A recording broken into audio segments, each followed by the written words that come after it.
ಕೈ ಇಟ್ಟಷ್ಟು ದೂರ ನೋಡಿ ಒಂದು ಹೊಸ ಗಾದೆ ಸೃಷ್ಟಿಸಿದ್ದೀನಿ ನೋಡಿ. ನಾನು BMW ಓಡಿಸ್ಬೇಕಾದ್ರೆ ಈ ಬಂಪ್ಗಳೆಲ್ಲ ಗೊತ್ತಾಗೇ ಇಲ್ಲ. ಇದರಲ್ಲಿ ಸಣ್ಣ ಪುಟ್ಟ ಬಂಪ್ಗಳು ಕೂಡ ನನಗೆ ಫೀಲ್ ಆಗ್ತಿದೆ ಲಿಟ್ರಲಿ.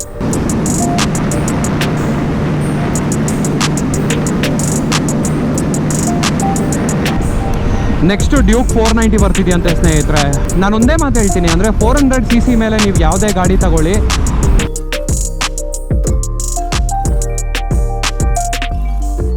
ನಮಸ್ಕಾರ ಸ್ನೇಹಿತರೆ. ಒಂದು ಒಳ್ಳೆ ಪ್ಲೇಸು, ಒಂದು ಒಳ್ಳೆ ಟೈಮು ಅಂತ ಬಂದಾಗ, ವೀಕೆಂಡಲ್ಲಿ ಒಂದು ಒಳ್ಳೆ ಟೈಮ್ ಸ್ಪೆಂಡ್ ಮಾಡಬೇಕು ಅಂತ ಅಂದಾಗ, ಬೆಂಗಳೂರಲ್ಲಿರೋರು ಬೆಂಗಳೂರಿಂದ ನಮ್ಮ ಯಡಿಯೂರ್ ಹತ್ರವರೆಗೂ ಬಂದುಬಿಟ್ಟು ಧ್ರುವತಾರೆನೋ ಇಲ್ಲ ಅಂತ ಅಂದರೆ ಕಿಚ್ಚನಹಳ್ಳಿ ಮನೆಯಲ್ಲೋ ನಾಷ್ಟ ಮಾಡಿ ಅಲ್ಲಿಂದ ರೈಡ್ ಮಾಡಿ ಇನ್ನೊಂದು 5-6 ಕಿಲೋಮೀಟ್ರು ಎಲ್ಲಿಗೆ, ಮಾರ್ಕೋನಹಳ್ಳಿ ಡ್ಯಾಮ್ಗೆ. ಸೊ ಸದ್ಯಕ್ಕೆ ನಾವಿದ್ದೀವಿ ಮಾರ್ಕೋನಹಳ್ಳಿ ಡ್ಯಾಮಲ್ಲಿ. Breeze is really good. ನಾವು ನಿಂತ್ಕೊಂಡು ನಾವು ಸರಿಯಾಗಿ ಎಂಜಾಯ್ ಮಾಡ್ತಿದ್ದೀವಿ. ಹಿಂದೆಗಡೆ ನೋಡ್ತಿರ್ತೀರಾ ಹುಡುಗರೆಲ್ಲ ವೀಡಿಯೋಸ್ ತೆಗೆಯೋದ್ರಲ್ಲಿ ಸರಿಯಾಗಿ ಬ್ಯುಸಿಯಾಗಿದ್ದಾರೆ.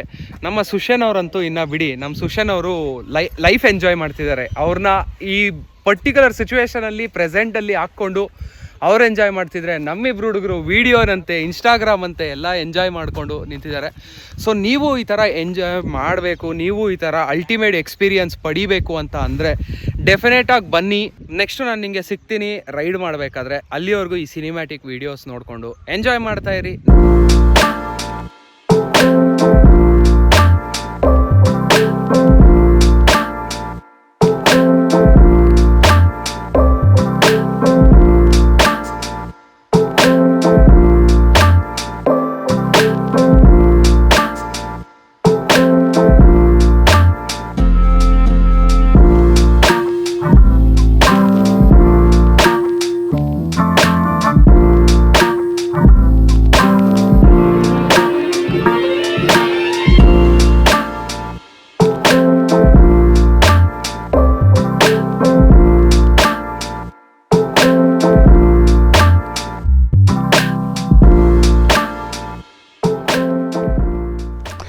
ವೆಲ್ಕಮ್ ಬ್ಯಾಕ್ ಸ್ನೇಹಿತರೆ, ವೆಲ್ಕಮ್ ಬ್ಯಾಕ್. ಐ ಹೋಪ್ ಒಂದು ವೀವ್ ಎಲ್ಲ ಸಖತ್ತಾಗಿ ನೋಡಿದ್ರಿ ಅಂತ ಅಂದ್ಬಿಟ್ಟು ಕೈ ಇಟ್ಟಷ್ಟು ದೂರ ನೋಡಿ ಒಂದು ಹೊಸ ಗಾದೆ ಸೃಷ್ಟಿಸಿದ್ದೀನಿ. Simple ride. ಇವಾಗ ಒಂದು ಸ್ವಲ್ಪ ಅಲ್ಲಿವರೆಗೂ ಹೋಗ್ಬಿಟ್ಟು ಚೆನ್ನಾಗಿ ವ್ಯೂವ್ನ ಎಂಜಾಯ್ ಮಾಡಿಕೊಂಡು ಮತ್ತೆ ವಾಪಸ್ ಬರೋವ. ಬ್ರೋ ಇದಕ್ಕೊಂದು red rooster silencer ಹಾಕ್ಸ್ಬಿಡು, ultimate sound ಬರುತ್ತೆ ರೆಡ್ ರೂಸ್ಟರ್ ಹಾಕ್ಸಿದ್ರೆ.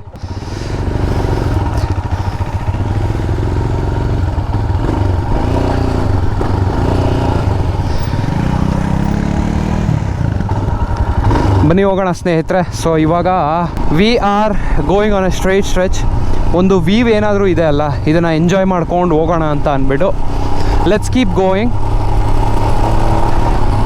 ಇದೆಲ್ಲ ನೋಡಿ ಡ್ಯಾಮು. ಆ್ಯಕ್ಚುಲಿ ಇತ್ತ ಕಡೆ ನೀವು ಹಳ್ಳಿ ಏನಾದರೂ ನೋಡ್ತಿದ್ದೀರಾ, ಆಮೇಲೆ ಇತ್ತ ಕಡೆ ನೀವು ಈ ಥರ ಏನಾದರೂ ನೋಡ್ತಿದ್ದೀರಾ, ಇದೆಲ್ಲ ಹಳ್ಳಿಗಳಿಗೆ ಹೋಗುತ್ತೆ. ಅಕ್ಕಪಕ್ಕದಲ್ಲಿ ಹಳ್ಳಿಗಳಿರುತ್ತೆ, ಅಲ್ಲೆಲ್ಲ ನೀರು ಬಿಡ್ತಾರೆ.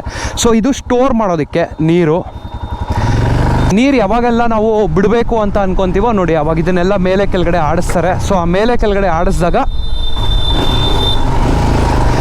ಮೇಲ್ಗಡೆ ಎತ್ತಿದಾಗ ನೀರೆಲ್ಲ ಸ್ವಲ್ಪ ಹಳ್ಳಿಗಳ ಕಡೆಗೆ ಹೋಗುತ್ತೆ. ಆವಾಗ they will start using it. ನೀರು ಕಮ್ಮಿ ಇದೆ ಅಂತ ಅಂದಾಗ they can go head and stop it. ಅಂದರೆ ಅದನ್ನು ಕ್ಲೋಸ್ ಮಾಡ್ತಾರಲ್ಲ ಡ್ಯಾಮ್ನ, ಆವಾಗ ಅವ್ರು ಕ್ಲೋಸ್ ಮಾಡಿದಾಗ ನೀರು ಹತ್ತು ಕಡೆಗೆ ಹೋಗೋದು ನಿಂತೋಗ್ಬಿಡುತ್ತೆ. ವಾವ್.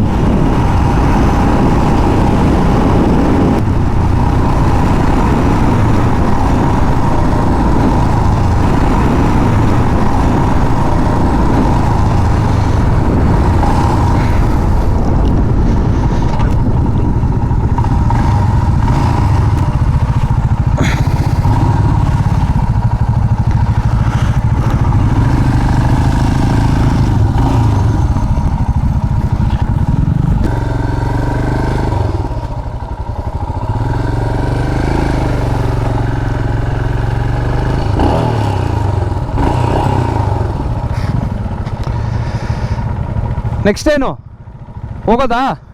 ಹಾಂ ನಡ್ರಿ, ಲೆಟ್ಸ್ ಗೋ.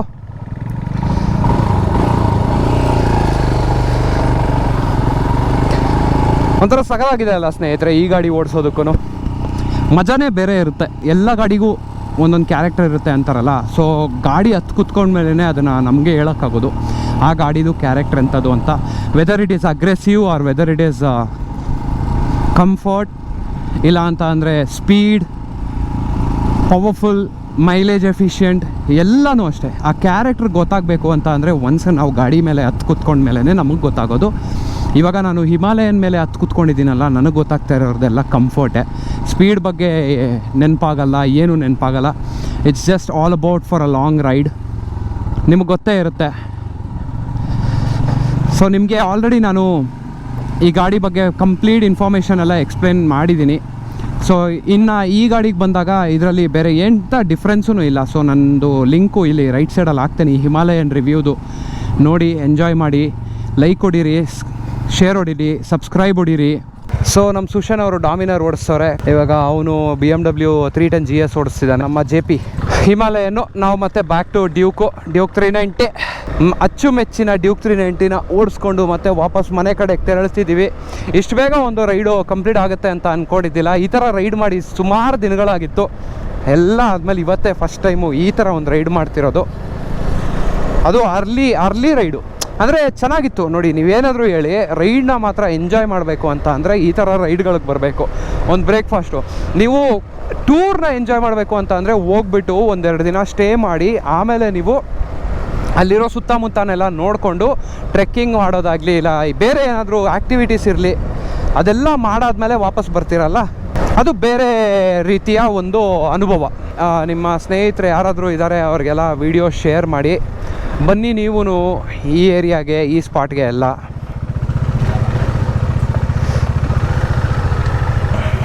ಎಕ್ಸ್ಕ್ಯೂಸ್ ಮೀ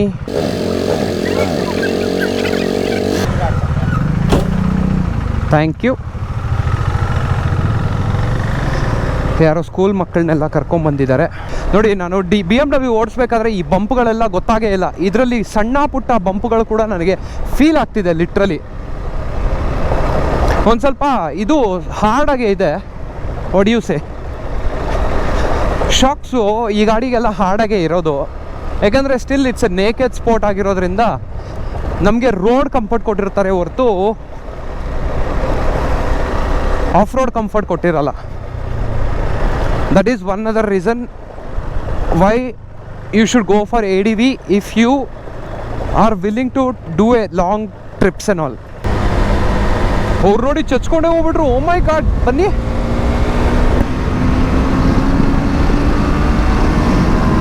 ನಾ ಬಿಡುವಂಥವ್ರ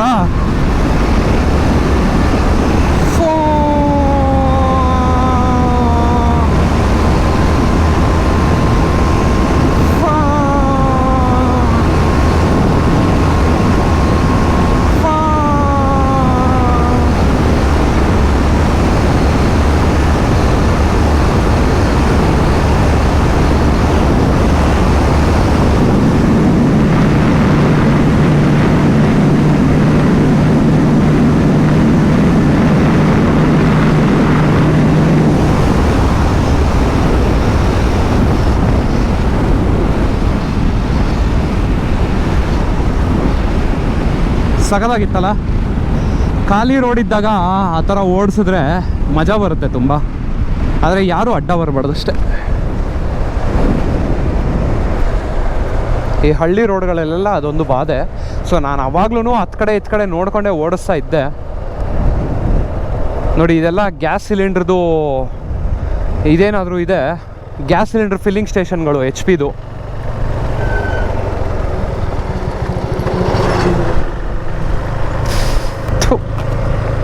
ಏನಕ್ಕೆ ಹೇಳಿ, ವೈಸರ್ ಕ್ಲೋಸ್ ಮಾಡಬೇಕು ಅಂದಿದ್ದು. ಆ ಥರ ಲಾರಿಗಳೆಲ್ಲ ಹೋದರೆ ಸ್ಪೀಡಾಗೆ ಮಣ್ಣೆಲ್ಲ ಮಕ್ಕದ ಮೇಲೇ ಕೂತಿರುತ್ತೆ. ಲಕ್ಕಿಲಿ ಗ್ಲಾಸ್ ಹಾಕಿದೆ, ಇಲ್ಲಾಂದರೆ ಕಣ್ಣೊಳಗಡೆ ಕೂರ್ತಿತ್ತು ಮಣ್ಣೆಲ್ಲ.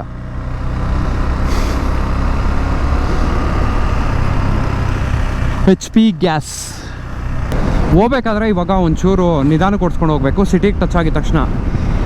ಬಿಕಾಸ್ ಈ ಟೈಮಲ್ಲೇ ಪೊಲೀಸ್ ಅವ್ರು ಎಲ್ಲ ಕಡೆನೂ ಇರ್ತಾರೆ. ಆಮೇಲೆ 1000 ರೂಪಾಯಿ ಮತ್ತೆ ಕಟ್ಟಬೇಕಾಗತ್ತೆ. ನನ್ನ ಹತ್ರ ಬೇರೆ ಫಸ್ಟೇ ದುಡ್ಡಿಲ್ಲ, ಪೆಟ್ರೋಲ್ ಹಾಕ್ಸೋಕ್ಕೆ ದುಡ್ಡಿಲ್ಲ, ಲೋ ಫ್ಯೂಲ್ ಅಂತ ಆಲ್ರೆಡಿ ತೋರಿಸ್ತಿದೆ. ನಾನು ಅದರಲ್ಲೂ ಏನಾದರೂ ಹೋಗ್ಬಿಟ್ಟು 1000 ರೂಪಾಯಿ ಕಟ್ಟಿದ್ದೀನಿ ಅಂತ ಅಂದರೆ ಇರೋ ಬರೋದೆಲ್ಲ ಓದ್ಕೊಂಡು ಹೋಗ್ಬಿಡುತ್ತೆ. ಯಾವಾಗಲೂ ದುಡ್ಡಿರೋಲ್ಲ ಸ್ನೇಹಿತರೆ ನನ್ನ ಹತ್ರ. ರೈಡಿಗೆ ಬಂದಾಗೆಲ್ಲ ಒಂದೇ ಮಾತು ಕೇಳಿರ್ತೀರಲ್ಲ, ದುಡ್ಡಿಲ್ಲ ದುಡ್ಡಿಲ್ಲ ದುಡ್ಡಿಲ್ಲ ದುಡ್ಡಿಲ್ಲ. ಏನು ಹೇಳಿ, ಕಮಿಟ್ಮೆಂಟ್ಸು, ಮನೆ ಎಲ್ಲ ನೋಡಬೇಕು. ಗಾಡಿ ತಗೊಂಡಿರೋದು ಒಂದು ಕಮಿಟ್ಮೆಂಟೇ, ಕ್ರೆಡಿಟ್ ಕಾರ್ಡ್ ಉಜ್ಜಿರೋದು ಒಂದು ಕಮಿಟ್ಮೆಂಟೇ, ಎಲ್ಲನೂ ಅಷ್ಟೇ. ಇದೇ ರೀಸನ್ಗೆ ಒಂಚೂರು ಬೇಜಾರಾಗೋದು. ಚೆನ್ನಾಗಿ ಕಾಣ್ತಿದೆಯಲ್ಲ ಒಂಥರ ಗಾಡಿ, BMW ಬಲ್ಕಿಯಾಗೆ ನೋಡಿ, ಅದೇ ಸ್ಪೀಡ್ ಇದೆ. ಸಡನ್ನಾಗಿ ನೀವು ನೋಡಿದ್ರೆ ನೀವು 310 GS ಅಂತಲೇ ಅಂದ್ಕೊಳಲ್ಲ ಸ್ನೇಹಿತರೆ. ಅದನ್ನು ನೋಡಿದ ತಕ್ಷಣ ಫಸ್ಟ್ ನಮಗೆ ನೆನಪಾಗೋದೇ ಬಂದುಬಿಟ್ಟು 1250 BMW 1250. ಸುಶ್ಯನವ್ರೆ ಹೆವಿ ಸ್ಪೀಡ್ ಹೊಡಿತವ್ರೆ. ಒಂದು 100ರಲ್ಲಾದರೂ ಹೋಯ್ತಿರ್ತಾರೆ. ನೆಕ್ಸ್ಟು ಡ್ಯೂಕ್ 490 ಬರ್ತಿದೆಯಂತೆ ಸ್ನೇಹಿತರೆ. ಅದು ಸಿಂಗಲ್ ಸಿಲಿಂಡರ್ ಹೈ ಕಂಪ್ರೆಷನ್ ರೇಷಿಯೋಯಿಂದನೇ ಅವರು ಅದನ್ನು ಅಚೀವ್ ಮಾಡಿದ್ದಾರೆ. ನಿಜವಾಗ್ಲೂ ಹೇಳ್ತೀನಿ, ಡ್ಯೂಕ್ 490 ಏನಾದರೂ ಹಂಗೇನಾದರೂ ಬಂದುಬಿಟ್ರೆ ಹೆವಿ ಬಿಸಿ ಆಗಿಬಿಡುತ್ತೆ ಗಾಡಿ, ಹೆವಿ ಸ್ಟ್ರೆಸ್ ಆಗುತ್ತೆ, ಹೆವಿ.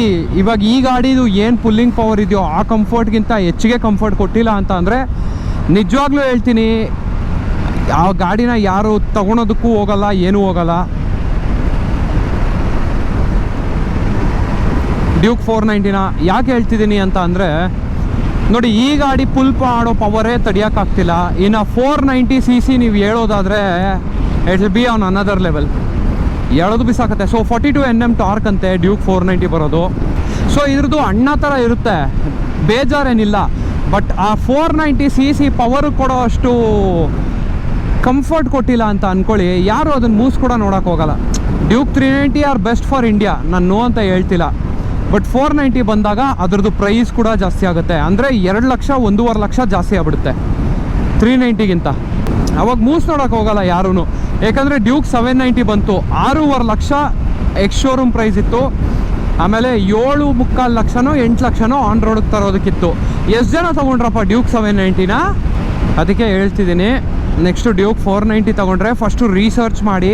ಸುಮ್ಮನೆ ಹೋಗ್ಬಿಟ್ಟು ಗುರು ಡ್ಯೂಕಲ್ಲೇ 490cc ನಂತೆ 500cc ಹತ್ರ ಇದೆ ಅಂತ ಅಂದಾಗ ನೀವು ಯೋಚನೆ ಮಾಡಬೇಕಾಗಿರೋದು ಮೇಯ್ನಾಗೆ ಎಷ್ಟು ಸಿಲಿಂಡರ್ ಇಂಜಿನ್ ಅದು. ನಾನು ಒಂದೇ ಮಾತು ಹೇಳ್ತೀನಿ, ಅಂದರೆ 400cc ಮೇಲೆ ನೀವು ಯಾವುದೇ ಗಾಡಿ ತಗೊಳ್ಳಿ, ಡ್ಯುಯಲ್ ಪಿಸ್ಟನ್ ಇದ್ದರೆ ಇಂಜಿನ್ ಅಷ್ಟು ಬೇಗ ಹೀಟ್ ಆಗಲ್ಲ. ಡ್ಯುಯಲ್ ಪಿಸ್ಟನ್ ಇಲ್ಲ ಅಂತ ಅಂದಾಗ ಇಂಜಿನ್ ಬೇಗ ಹೀಟ್ ಆಗುತ್ತೆ. ಸೊ ಅವ್ರು ಅದನ್ನು ಕೂಲ್ ಡೌನ್ ಮಾಡೋದಕ್ಕೆ ರೇಡಿಯೇಟರ್ ಮುಖಾಂತರ ಲಿಕ್ವಿಡ್ ಕೂಲ್ ಕೊಟ್ಟಿರ್ತಾರೆ. ಅದರಿಂದ ನೀವು ನೋಡ್ಕೊಬೇಕಾಗಿರೋದು ಮೇಯ್ನು ಹೀಟಿಂಗ್ ಇಶ್ಯೂಸು ಆ ಥರವು. ಸೊ ಡ್ಯೂಕ್ 790 690 ಎಲ್ಲ ಇಂಡಿಯಾದಲ್ಲೆಲ್ಲ ಬರೀ 100 ಇದೆ ಅಷ್ಟೇ, ಅದಕ್ಕಿಂತ ಜಾಸ್ತಿ ಗಾಡಿಗಳಿಲ್ಲ. ಯಾಕಂದರೆ ಯಾರು ಆಪ್ಟ್ ಮಾಡೋಕ್ಕೆ ಹೋಗಿಲ್ಲ. ಫಸ್ಟ್ ಆಫ್ ಆಲು KTM ಅಂತ ಬಂದಾಗ ಮೈಲೇಜ್ ಈಸ್ ವೆರಿ ಹಿಂಗಂತ ಹೇಳ್ತಾರೆ, ಸ್ಪೀಡ್ ಅಂದರೆ ಹಿಂಗಂತ ಹೇಳ್ತಾರೆ, ಬಟ್ ಕಂಫರ್ಟ್ ಅಂತ ಬಂದಾಗ ಮತ್ತೆ ಹಿಂಗಂತ ಹೇಳ್ತಾರೆ. ನೋಡಿ, ಈ ಥರ ಗಾಡಿಗಳೆಲ್ಲ ರೋಡಿಗೆ ಕಂಫರ್ಟು. ನಾನು ಹೇಳೋದು ಇಷ್ಟೇ, ಈ ಗಾಡಿನೆಲ್ಲ ತೊಗೊಂಡೋಗ್ಬಿಟ್ಟು ಡ್ಯೂಕ್ ಗಾಡಿಗಳನ್ನ ಆಫ್ ರೋಡ್ ಮಾಡ್ತೀನಿ ಗುರು, ನನಗೆ ಕಂಫರ್ಟ್ ಸಿಗ್ತಿಲ್ಲ ಅಂತ ಹೇಳಿದ್ರೆ ಅದು ತುಂಬ ತಪ್ಪು. ಬಟ್ ಅದೇ ನೀವು ಅಡ್ವೆಂಚರ್ 390 ತೊಗೊಂಡೋಗ್ಬಿಟ್ಟು ಆಫ್ ರೋಡ್ ಮಾಡ್ತೀನಿ ಅಂತ ಅಂದರೆ well and good, because it is made for adventure, it is made for of road. ನೀವು ತೊಗೊಂಡೋಗ್ಬೋದು, ಮಾಡ್ಬೋದು, ಮಾಡ್ಕೊಂಡು ಆರಾಮಾಗಿ ವಾಪಸ್ ಬರ್ಬೋದು. ಓ, ಏನೋ ಆಗಿದೆ ಸ್ನೇಹಿತರೆ, ಗುದ್ದಿದ್ದಾರೆ ಅಂತ ಅನಿಸುತ್ತೆ. ಏನಾಗಿದೆ? ಇಲ್ಲ, ಗುದ್ದಿಲ್ಲ.